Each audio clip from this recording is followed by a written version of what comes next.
Hello everyone, আসসালামু আলাইকুম। Welcome back to my channel. আজকে শেয়ার করব পাকা আম দিয়ে মজাদার একটা রেসিপি। সেটা হলো পাকা আমের প্যানকেক রেসিপি। বাচ্চারা কিন্তু যে কোনো ফল কিন্তু বাচ্চারা খেতে চায় না। এইভাবে যদি পাকা আম দিয়ে প্যানকেকের এই রেসিপিটা করে তাদের সামনে দেন, খুব কিন্তু পছন্দ করে খেয়ে নেবে। চলুন তাহলে রেসিপিটা কিভাবে তৈরি করেছি সেটাই আপনাদের সাথে শেয়ার করব। এতটা টেস্টি এবং হেলদি একটা রেসিপি, সম্পূর্ণ তেল ছাড়া এই রেসিপিটা আজকে আপনাদেরকে করে দেখাবো। এখানে নিয়েছি আমি আমার পরিমাণ মতো আম। আমি একটা মিডিয়াম সাইজের আম নিয়েছি 3 টেবিল চামচের মতো টক দই আর পরিমাণ মতো 1 বাটির গলা বাটি সুজি। মানে আমি যতটুকু বানাবো ততটুকু নিয়েছি, আপনারা আপনাদের পরিমাপটা বাড়িয়ে কমিয়ে নিতে পারেন।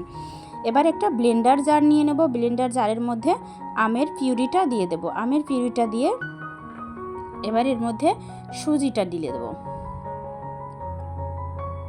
তারপর দিয়ে দেবো টক দইটা, দিয়ে সুন্দর করে একটা পেস্ট করে ব্যাটার বানিয়ে নিয়ে আসবো।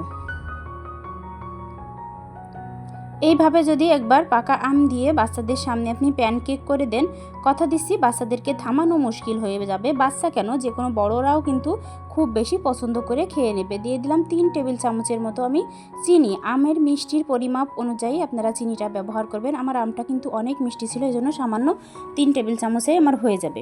আর দিয়ে দিলাম টক দইয়ের বাটিটা ধুয়ে 3 থেকে 4 টেবিল চামচের মতো পানি কিন্তু আম থেকেও বের হবে, এই জন্য পানিটা প্রথমে কম ব্যবহার করাই ভালো। পরে যদি লাগবে তাহলে দেখা যাবে দেওয়া যেতে পারে। এখানে আমি সুন্দর করে বিট করে মানে ব্যাটার বানিয়ে নিয়েছি। এবার একটা বাটিতে ঢেলে নেব।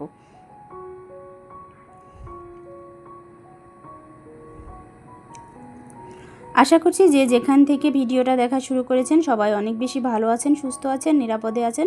ছোট্ট একটা লাইক দিয়ে পুরো ভিডিও সাথেই থাকার অনুরোধ রইল। দেখুন কত সুন্দর স্মুথ একটা ব্যাটার তৈরি হয়েছে।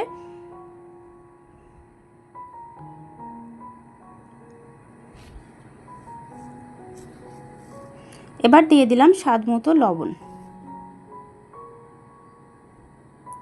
লবণটা দিয়ে এইভাবে একটু সময় নিয়ে 2 থেকে 3 মিনিটের মতো সামান্য একটু ফেটে নেবেন, যাতে লবণটা ভালো মতো সুন্দর মতো মিশে যায়।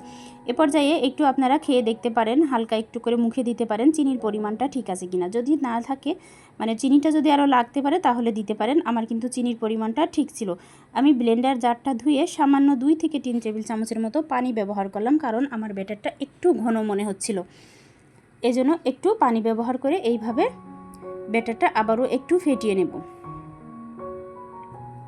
অবশ্যই পানিটা আপনারা প্রথম দিকে অল্প ব্যবহার করবেন, তা না হলে কিন্তু ব্যাটারটা পাতলা হয়ে যাবে। এইভাবে বেশ কিছুক্ষণ সময় নিয়ে একটু ফেটে নিলে দেখবেন পিঠাগুলো, প্যানকেকগুলো অনেক বেশি স্মুথ হবে এবং অনেক বেশি জালিদার হবে। এবার এটা আমি 5 থেকে 7 মিনিটের মতো একটু রেস্টে রেখে দেবো ঢাকনা দিয়ে। 5 থেকে 7 মিনিট পরে ফিরে আসবো। 5 থেকে 7 মিনিট পরে ফিরে এসেছি। দেখুন ঢাকনাটা খুলে ব্যাটারটা আরও একটু ফেটিয়ে নিয়ে, যেহেতু এখানে সুজি ব্যবহার করা আছে, সুজিটা কিন্তু মানে যখন ব্লেন্ড করেছি তো পরবর্তীতে কিন্তু একটু ফুলে যেতে পারে, এই জন্য একটু রেস্টে রাখা ভালো। রেস্টে রাখার পরে যদি ব্যাটারটা দেখেন ঠিকঠাক মতো আছে, তাহলে আর পানি অ্যাড করতে হবে না। সেই পর্যায়ে আপনারা পিঠাটা বানাতে পারেন। দেখুন আমার কিন্তু আর কোনো কিছু অ্যাড করা লাগে নাই, ব্যাটারটা কিন্তু ঠিকঠাকই আছে। এবার আমি সামান্য একটু ইনো অ্যাড করব। এখানে ইনোর পরিবর্তে আপনারা বেকিং সোডা বা বেকিং পাউডারও ব্যবহার করতে পারেন।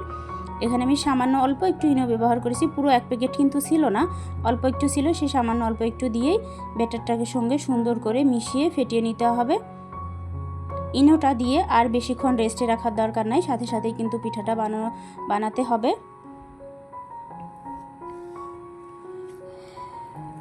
ছোট বড় সবার সামনে যদি এই প্যানকেকটা বানিয়ে দেওয়া হয়, গ্যারান্টি দিচ্ছি একটা খাওয়ার পরে কিন্তু সবাইকে থামানো মুশকিল হয়ে যাবে। প্রত্যেকেই কিন্তু এটা খুব বেশি পছন্দ করে খাবে। আমি আগে থেকেই মানে চুলাতে একটা ননস্টিকের তাওয়া বসিয়ে দিয়েছি। তাওয়াটা দেখুন গরম হয়ে গেছে। হালকা করে 2 থেকে 3 ফোঁটা তেল তাওয়ার উপরে ব্রাশ করে নিতে হবে। না দিলেও কোনো সমস্যা নেই, যদি তাওয়াটা তেলে থাকে তাহলে এমনিতেই উঠে যাবে। আর যদি তাওয়াটা একটু তেলে না থাকে তাহলে হালকা করে একটু তেল ব্রাশ করে দিয়ে প্রথমেই একবার দিলেই হবে, আর দেওয়া লাগবে না।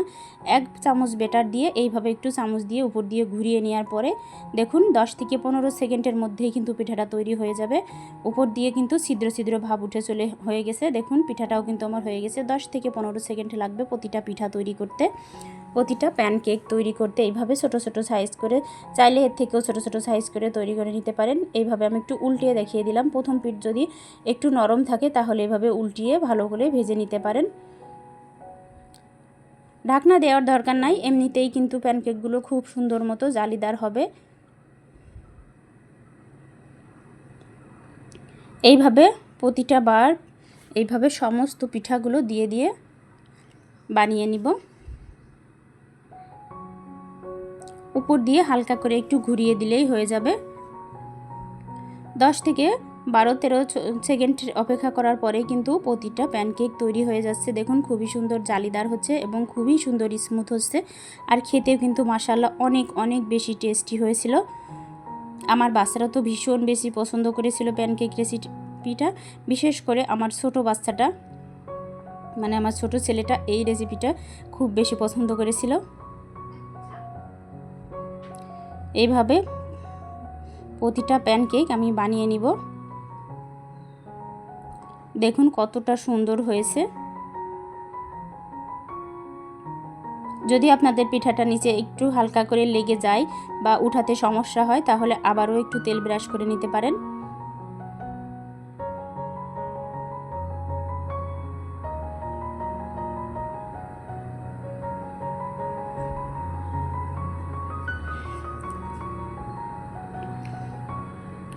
ঝটফট নাস্তায় কিন্তু এই রেসিপিটা আপনি রাখতে পারেন, বা বিকালের চায়ের সঙ্গেও কিন্তু এই রেসিপিটা আপনি রাখতে পারেন। বাচ্চাদের টিফিনেও কিন্তু এগুলো দিতে পারেন। আমের সময় এখন অনেক বেশি পাকা আম, মিষ্টি আম কিন্তু পাওয়া যায় এখন।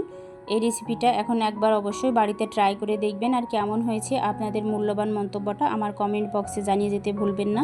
যে সমস্ত বন্ধুরা ভিডিও দেখতে দেখতে ভিডিওর এই পর্যন্ত এসেও ছোট্ট একটা লাইক দিতে ভুলে গেছেন, রিকোয়েস্ট করব ছোট্ট একটা লাইক দিয়ে পুরো ভিডিও কন্টিনিউ করার। আর আমার চ্যানেল পেজে যে সমস্ত বন্ধুরা নতুন ভিজিট করছেন, আশা করব আপনারা চ্যানেলটা সাবস্ক্রাইব করে বেল বাটনটা প্রেস করে রাখবেন, আর ভিডিও দেখার সময় ছোট্ট একটা লাইক দিয়ে শুরু করবেন। দেখুন কতটা সুন্দর কালারফুল হয়েছে আর জালিদার হয়েছে।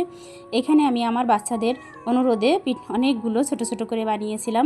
বাচ্চারা আবদার করেছিল ছোট ছোট করে বানিয়ে দিতে কেকের মতো, এই জন্য অনেকগুলো করে কিন্তু আমি 4-5টা একবারে এইভাবে ছোট ছোট করে দিয়েছি। আপনারাও কিন্তু এইভাবে ছোট ছোট করে বানিয়ে নিয়ে বাচ্চাদেরকে খুশি করে দিতে পারেন। এরকম ছোট ছোট ডিজাইন পিঠাগুলো দেখলে কিন্তু, প্যানকেকগুলো দেখলে কিন্তু ওরা খুব বেশি খুশি হয়ে আনন্দের সহিত এগুলো কিন্তু খেয়ে নেবে।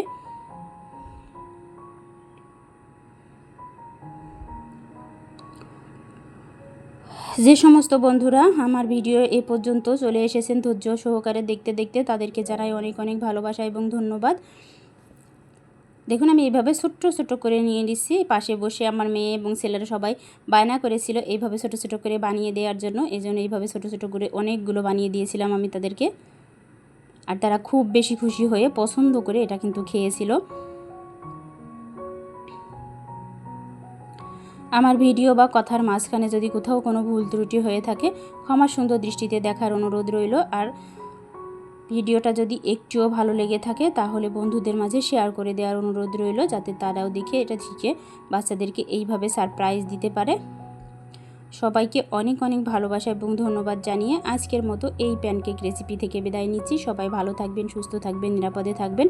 আর আমার রেসিপিটা কেমন হয়েছে অবশ্যই কমেন্ট করে জানাবেন। দেখুন আমি পুরো সবগুলো প্যানকেক কিন্তু আমার তৈরি হয়ে গেছে, কত সুন্দর হয়েছে। সবাইকে অনেক অনেক ভালোবাসা এবং ধন্যবাদ জানিয়ে আজকের মতো বিদায়। সবাই ভালো থাকবেন, সুস্থ থাকবেন, নিরাপদে থাকবেন। আল্লাহ হাফেজ।